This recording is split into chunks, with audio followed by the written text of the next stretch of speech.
ইদানিং অদ্ভুত একটা পরিস্থিতি তৈরি হয়েছে সারা দেশ জুড়ে। এখন বাঙালি দেখলেই তাকে বাংলাদেশি বলে আখ্যায়িত করা হচ্ছে, সেটা দিল্লি হোক বা মহারাষ্ট্র হোক, গুজরাট হোক কিংবা উড়িষ্যা।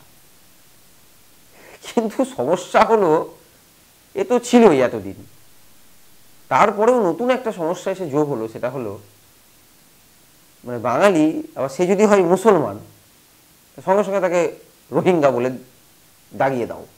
বাহ, কি দারুণ ন্যারেটিভ সেট বিজেপি। হ্যাঁ, একদম বিজেপির। আমি কার কথা বলছি? এ রাজ্যের বিরোধী দলনেতা শুভেন্দু অধিকারীর কথা বলছি। উনি বলছেন যে কোটি কোটি রোহিঙ্গা আমাদের এই বাংলায় ঢুকে গেছে। Crore crore, mark to the point, crore crore Rohingya এই বাংলায় ঢুকে গেছে।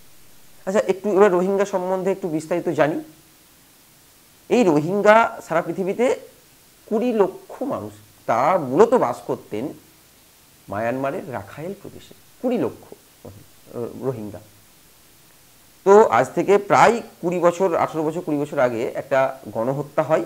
সে গণহত্যার পরেই রোহিঙ্গারা ওখান থেকে ছেড়ে এদিক ওদিক ছড়িয়ে পড়েন এবং সেই জায়গা মানে রাখাইন প্রদেশ ত্যাগ করে বেরিয়ে আসতে শুরু করে। কিন্তু সেই রাখাইন প্রদেশের ডেটা অনুসারে এখনও ওখানে মায়ানমার সরকার বলছে এখনও ওখানে প্রায় 6 লক্ষর মতো রোহিঙ্গা আছে। তাহলে হাতে রইল 14 লক্ষ। সেই সময় বাংলাদেশ সরকার প্রায় 10 লক্ষ রোহিঙ্গাকে আশ্রয় দিয়েছিল, অর্থাৎ 10 লক্ষ বাংলাদেশে তারা শরণার্থী হিসেবে আছে, বাংলাদেশের কক্সবাজার, চট্টগ্রাম এই অঞ্চলটা। আর বাকি প্রায় 3.5 লক্ষ, 4 লক্ষ রোহিঙ্গা পৃথিবীর বিভিন্ন দেশে ছড়িয়ে পড়েছে। সেটা মালয়েশিয়া, সেটা অস্ট্রেলিয়া, কিছু ভারতবর্ষে, কিছু শ্রীলঙ্কা, কিছু মালদ্বীপ, এসব এইভাবে সিঙ্গাপুর, এইভাবে পৃথিবীর বিভিন্ন দেশে রোহিঙ্গা ছড়িয়েছে। তাহলে এখন ভারতবর্ষে রোহিঙ্গার সংখ্যা কত? মিনিস্ট্রি অফ ফরেন অ্যাফেয়ার্স বলছে ভারতবর্ষের রোহিঙ্গার সংখ্যা 40 থেকে 50 হাজার। কোথাও একটা দেখছিলাম আমি 70,000। আমি বিদেশ দপ্তর যেটা বলছে আমি সেটা ধরেই চলছি, ভারতবর্ষের রোহিঙ্গার সংখ্যা 40 থেকে 50 হাজার। কিন্তু এই রাজ্যের বিরোধী দলনেতা বলছে কোটি কোটি রোহিঙ্গা, মানে কোটি কোটি রোহিঙ্গা সব জায়গায়। এই ধরুন কেষ্টপুর খালের পাশে পাবেন আপনি হাওড়া ব্রিজের নিচে পাবেন, হাওড়াতে সালকিয়া বাদাঘাট অঞ্চলে প্রচুর রোহিঙ্গা ঘুরে বেড়াচ্ছে। আপনি সল্টলেক স্টেডিয়ামে পাবেন, আপনি কাকুরগাছি পাবেন, উল্টোডাঙ্গা, শ্যামবাজার, গড়িয়া, বেহালা, টালিগঞ্জ, সব জায়গায় রোহিঙ্গা ভরে গেছে। বুঝতে পারছেন? সব জায়গায় রোহিঙ্গা ভরে গেছে, মানে বিরোধী দলনেতার শুভেন্দু অধিকারীর কথা অনুযায়ী। কিন্তু বাস্তব যেটা, এই রোহিঙ্গারা ভারতবর্ষে জম্মুতে আছে তাদের 6,000, হায়দ্রাবাদে আছে, পশ্চিমবঙ্গে আছে, কিছু দিল্লিতে আছে। 2020 সালে দিল্লি সরকার তখন সিদ্ধান্ত নিয়েছিল রোহিঙ্গাদের পুনর্বাসন দেওয়ার এবং তাদের জন্য ফ্ল্যাট তৈরি করার। পরবর্তীকালে একটা ঝামেলা হয়নি আর।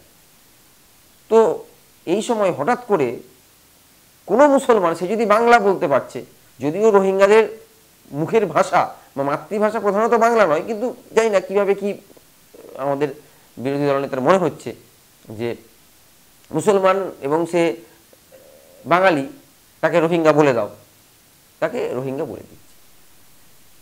এ তো বেশ অদ্ভুত ব্যাপার। দেখা যাবে তার 7 পুরুষের ভিটে এটা, সেখানে আছে, এখান থেকে কোনো একটা কাজ করতে ভারতবর্ষের অন্য কোনো একটা রাজ্যে গেছে, সেটা দিল্লি হতে পারে, মুম্বাই হতে পারে, গুজরাট হতে পারে, কোথাও একটা গেছে কাজ করতে। এখন সেখানে পুলিশ তাকে ধরেছে, হতেই পারে সন্দেহ। আমি সেদিন একটা ভিডিও দেখছিলাম, গুজরাটের একদল বাঙালি দীর্ঘদিন ধরে সেখানে ব্যবসা করছে, সে বাংলায় সাইনবোর্ড লিখেছে, রীতিমতো পুলিশ গিয়ে তাকে চমকাচ্ছে যে তুমি কি বাংলাদেশি, বাংলায় সাইনবোর্ড লিখেছো। ভাবুন, ভারতবর্ষে যদি কেউ বাংলায় কথা বলে তাহলে সে বাংলাদেশি হয়ে যাবে। এবং অমিত মালব্য তো বলেই দিচ্ছে বাংলাদেশি ভাষা, মানে কতটা একদম এরা পড়াশোনা করেনি, শুধু মানে কী করে যে আইটি সেলের প্রধান হয় একমাত্র বিজেপি জানে আর ভগবান জানে, এছাড়া আর পৃথিবীর কোনো মানুষ জানবে না, একদম কেউ জানবে না। আপনি এ রাজ্যের বিজেপির মুখপাত্রকে দেখুন না, সে বাঙালি নয়। এই তো অবস্থা।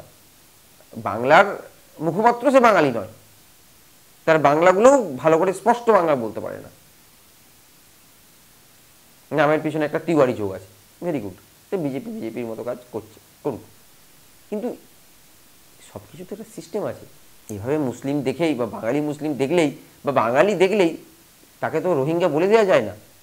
শুধু তো মুসলমান নয়, সেদিন তো দেখলাম মতুয়া, মানে তারা হিন্দুই, তারা তো হিন্দু, সেই মতুয়াদেরকেও রোহিঙ্গা বলে দেওয়া হচ্ছে। গলায় তুলসীর মালা পড়ে আছে, তাদেরও রোহিঙ্গা বলে দেওয়া হচ্ছে। কি অদ্ভুত। সেদিনের একটা ঘটনা, দিল্লি পুলিশ একদল বাঙালিকে ধরেছে এবং ধরে তাদেরকে জিজ্ঞাসাবাদ করছে। এটা হ্যারাসমেন্ট না? হয়তো ছাড়া পেয়ে যাবে, আবার নাও হতে পারে। উত্তম কুমার ব্রজবাসীর কথা বলুন, অসম গভর্নমেন্ট তাকে এনআরসি নোটিশ পাঠাচ্ছে। কি অবস্থা! এভাবে তো হয় না। হতে পারে যদি রোহিঙ্গা অনুপ্রবেশ হয়, সেটা অবশ্যই আমাদের খতিয়ে দেখতে হবে। একজন রোহিঙ্গাও ভারতবর্ষের পক্ষে সত্যি অবশ্যই সেটা খুব আশঙ্কাজনক। একজন বাংলাদেশিও আশঙ্কাজনক। কেন ঢুকবে? তার দায়িত্বে কি আছে? বর্ডারটা কার? বর্ডারটা তো বর্ডার সিকিউরিটি ফোর্স। এবং আমার আপনার টাকায়, আমার ট্যাক্সের টাকায় তারা মানে চোদ্দ লেজ্জ পেয়েও খাচ্ছে এবং বর্ডারে বসে বসে তারা কি কাজটা করছে? তাহলে আমরা প্রশ্ন তুলব না? বর্ডার পেরিয়ে আসছে কি করে? ভারত বাংলাদেশ প্রায় 4000 কিলোমিটার বর্ডার শেয়ার করে, তার মধ্যে বেশিরভাগটাই পশ্চিমবঙ্গে, প্রায় 2500, বাকি আসাম, ত্রিপুরা, মেঘালয় এইসব রাজ্য আছে। এবং এই 4000 কিলোমিটার মধ্যে 95% ইলেকট্রিফিকেশন হয়ে গেছে, মানে কাঁটাতারে ইলেকট্রিক দেওয়া আছে। কেউ কাঁটাতার পেরোতে গেলে তাই ইলেকট্রিক শক খেয়ে সে মারা যাবে। বাকি যে অংশগুলো ইলেকট্রিফিকেশন হয়নি, সে অংশগুলো মানে রেডার, ড্রোন এইসব দিয়ে নজরদারি চালানো হয় নিয়মিত। কিভাবে এত বাংলাদেশি মানুষ অনুপ্রবেশ হচ্ছে? প্রশ্ন তুলব না স্বরাষ্ট্রমন্ত্রীকে? কারণ তার দায়িত্ব তো ব্যাপারটা আছে। অমিত শাহর কাছে তো প্রশ্ন তোলা উচিত যে আপনি কি পাহারা দিচ্ছেন, আপনি কাকে রেখেছেন? ভারতবর্ষে এসে সে জাল ডোমিসাইল বানাচ্ছে, জাল ভোটার কার্ড, আধার কার্ড বানাচ্ছে। হ্যাঁ, হতেই পারে, বানানো যেতেই পারে। এবং যারা এইগুলো বানিয়ে দিচ্ছে, যে দলেরই হোক, সেটা তৃণমূল হোক, সিপিএম হোক, যে হোক, তাদের দৃষ্টান্তমূলক শাস্তি হওয়া উচিত। একজন অভারতীয়, মানে ভারতীয় নয়, সে ভারতবর্ষে ঢুকে ভারতের রেশন নিচ্ছে, ভারতের জায়গা নিচ্ছে, সব দখল করছে, অবশ্যই। এবং যে তাকে হেল্প করছে তাদের কঠোরতম শাস্তি, মানে দৃষ্টান্তমূলক শাস্তি হওয়া প্রয়োজন, একদম প্রয়োজন। কিন্তু এভাবে মানুষ দেখলেই, মানে বাঙালি দেখলেই মূলত তাকে রোহিঙ্গা বলে দিলাম, এবং রোহিঙ্গা বলে ওই বুলডোজারে করে ধরে ওপারে করে দিলাম, এটা তো সিস্টেম নয়। সিস্টেমটা কি তাহলে? সিস্টেম হলো প্রথমত কাউকে পুলিশের সন্দেহ হতেই পারে, পুলিশ তার ডকুমেন্টস চাইবে এবং ডকুমেন্টসটা ভেরিফিকেশন করবে। কে ভেরিফিকেশন করবে? ফরেনসিক টিম ভেরিফিকেশন করবে যে সত্যি ডকুমেন্টটা জাল না অরিজিনাল। যদি মনে হয় যে ডকুমেন্টটা জাল ডকুমেন্ট, মানে নকল, তখন সেটা ইমিগ্রেশন ডিপার্টমেন্টকে বলবে, মানে বাংলাদেশ ইমিগ্রেশনকে বলবে ভারত সরকার যে তোমাদের লোক। এবং তার কাছে এটাও প্রমাণ হতে হবে তিনি যে বাংলাদেশি, তিনি তো নেপালিও হতে পারেন, তিনি তো পাকিস্তানিও হতে পারেন।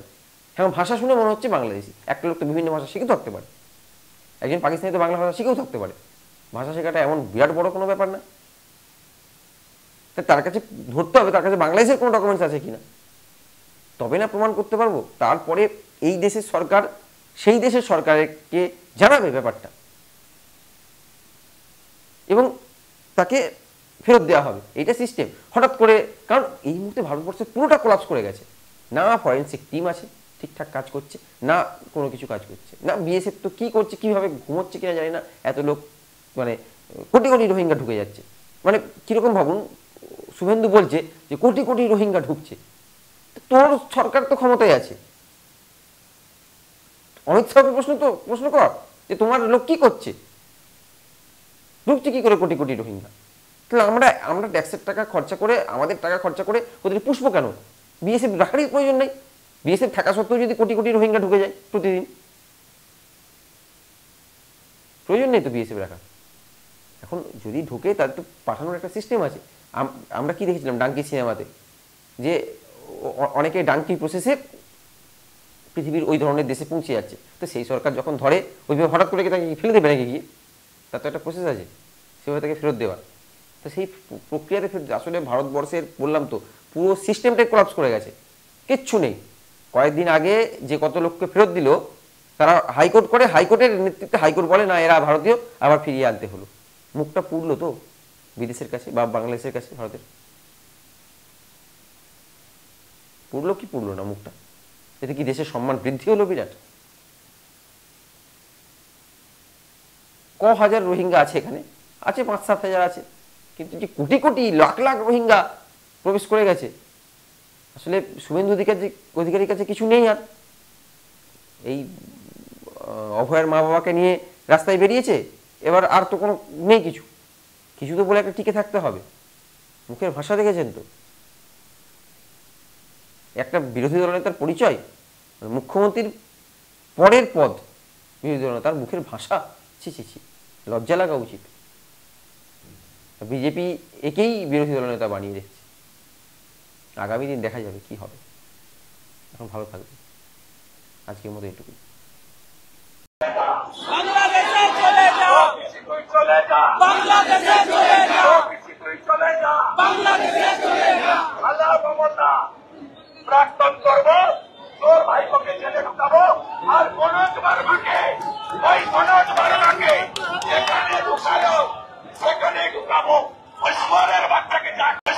বাচ্চাকে যা করা